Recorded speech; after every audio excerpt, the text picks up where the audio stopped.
Quick note before we get into this video, this is a list entirely on my favorite ocarinas. This is a subjective ranking entirely based on my own opinion and my unique, very specific personal experiences I've had with each of these instruments. You would probably rank all 5 of these ocarinas differently, and you would probably have your own unique personal top 5 that I'd love to see in the comments below. With that in mind, let's get this video started. Today, we're going to be doing a quick list of my top 5 favorite ocarinas that I own, with a quick explanation as to why, and to why it's at that level in the ranking. Let's get started, starting with number 5. My 5th favorite ocarina is the Spencer Alto C 12-hole Zelda replica. This ocarina is absolutely gorgeous. It is one of my favorite ocarinas to play as an Alto C, and just look at it. Look at it. It is the most pristine Zelda replica you will ever see. Let me just show my eyes a little bit. Yeah. Okay.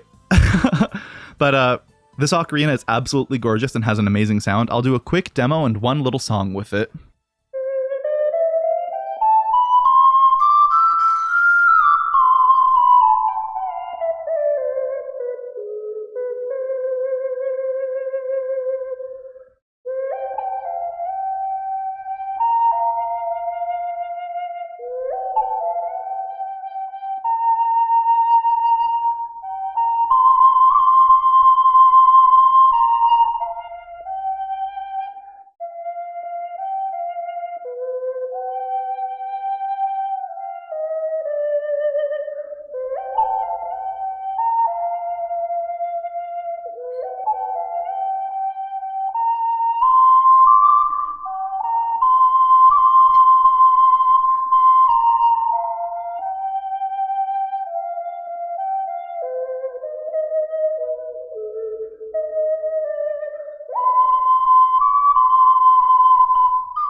That's Princess Mononoke from the Studio Ghibli film Princess Mononoke.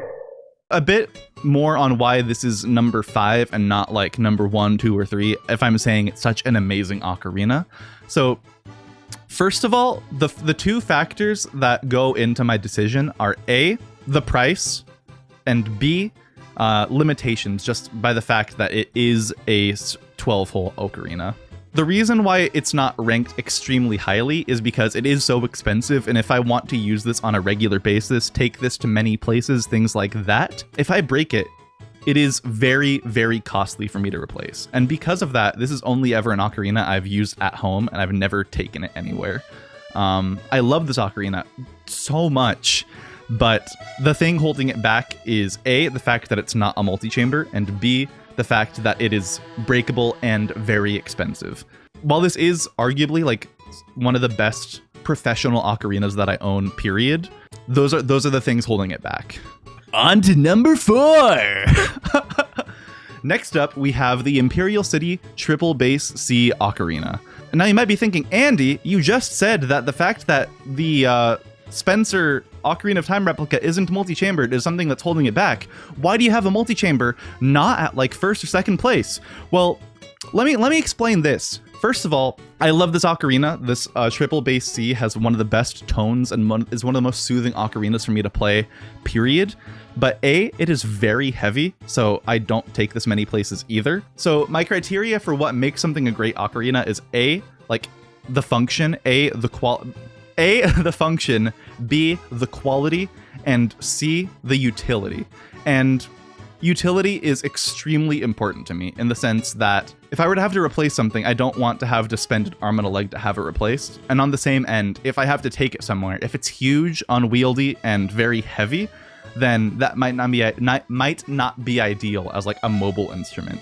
I've had this ocarina like in my backpack at conventions in the case, and while that's fine for like a day or two, I don't want to like take this on an airplane when unnecessary, or like on a long trip where all I have is like a backpack and a carry-on, and I'm like fending for myself. While this ocarina is absolutely amazing, that's what's keeping it from being in the top 3. So I'll do a quick little demo and then move on to the next one.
That takes advantage of the range. Yeah, and that song is so nice on a bass ocarina. It's so soothing.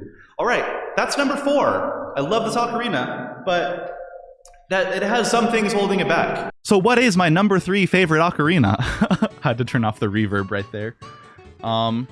This is actually a very, very, very tough choice. I will not show you the 3 ocarinas that I have coming up, but all I'll say is they serve extremely different functions.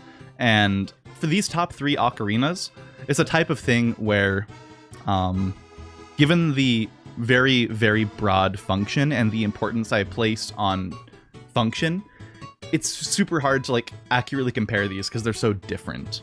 My 3rd favorite ocarina would be the one I used for Okabanda, the Claudio Colombo bass G ocarina, 8-hole.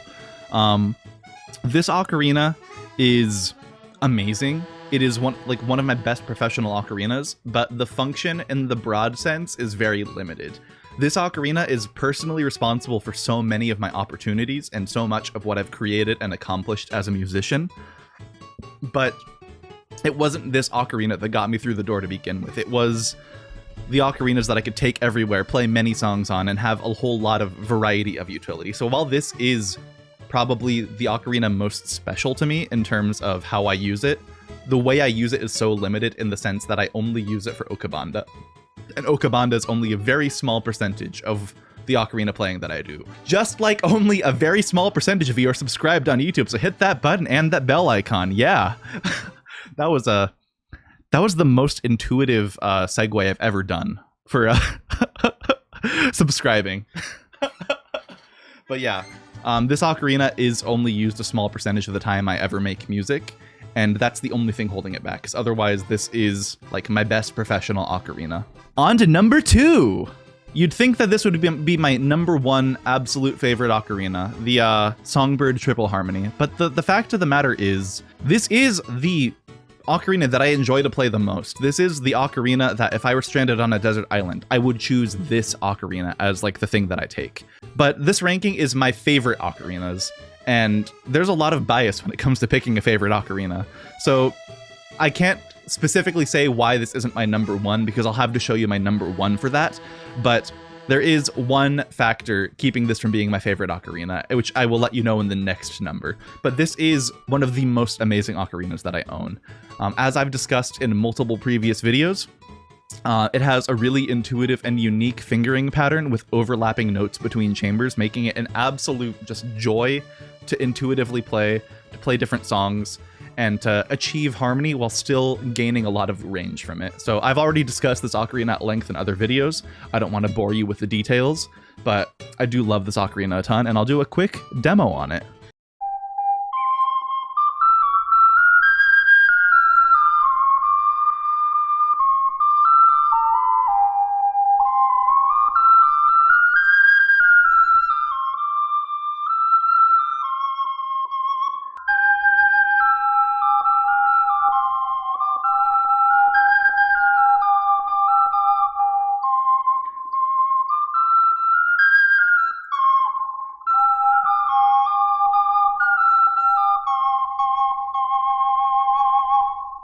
So the demo was a little bit scuffed, but the point is to show that like you could do a drone on one of the chambers and then play a whole song on the other chamber. So it like the Shakers song, Simple Gifts, I can just do a drone of a G on the first chamber while playing most of the song on the second chamber, only occasionally going back to the first chamber. So there's so many opportunities you can take musically with this and so many possibilities. So I love this ocarina so much, but there's one ocarina that I love more than that, and that is ocarina number 1. My number 1 favorite ocarina is the plastic Korean-style Night by Noble. This ocarina, while it's not the highest quality ocarina by sound or the widest function by range or harmony or whatever, this ocarina is my favorite because this is like, because it's plastic, I can take it and not worry about it breaking. Because it's inexpensive, if I lose it, it's not a blow to my bank account if I lose it and have to buy a new one. And because it's a Night by Noble, which is arguably like the highest quality of plastic ocarinas, I can use this as like a professional level instrument, despite it being like a $40 plastic boy that is indestructible and hard to lose. Like, in Japan, I've used this ocarina to just practice, play in the streets, make amazing memories doing that. And because of like not having to ever worry about it, I can take this traveling and take this anywhere in the world as just my go-to ocarina. While I have ocarinas that are far better, like in terms of function or professional quality or whatever, like my everything else on the list, this is my favorite ocarina. The list is biased because I'm going by favorite, not best. And while this is not my best ocarina by any means, it is the best ocarina. It has been the best ocarina for me in many, many situations. In fact, the majority of situations where I've had an ocarina outside of like playing in my room. Travel, taking with me to school. I took this ocarina into college every single day. It was in my backpack every single day. That goes to show how much I use this ocarina. I've been able to network with Japanese and Italian ocarina players. The one time I went to Japan and went to a concert there, I used my knowledge of ocarina and my relatively refreshed practice level and my Japanese language to talk to people, translate, play along with people, and just have an amazing experience. And yeah, this Night by Noble is like my absolute favorite. And while you might be thinking, Andy, you always shill like the more readily available, slightly different Night by Noble with like split subholes or the smoother finish. I do like that one as well, and in terms of playing, they're equally good. Just the thing is I have far more memories of this particular ocarina, and while to a general person I would recommend the other one more, this was the one that was particularly there for me, and that's why it is my favorite. So we have my top 5 favorite ocarinas. Number 5 being Spencer McCeramic Boy. Number 4 being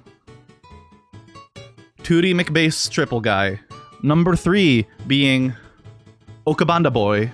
Number 2 being Harmony Hank. And number 1 being The Dark Knight Rises. Thank you all for watching my top 5 favorite ocarinas. This was a very hard list to rank the top 5, but it was not at all difficult for me to choose which 5 ocarinas were my favorite. The hardest thing was comparing them against each other after I made the selection of which 5, in fact, were my favorite. So let me know your favorite ocarina in the comments or in the chat. Remember to leave a like and subscribe for more. Have a great rest of your day, and thanks for watching. Bye-bye!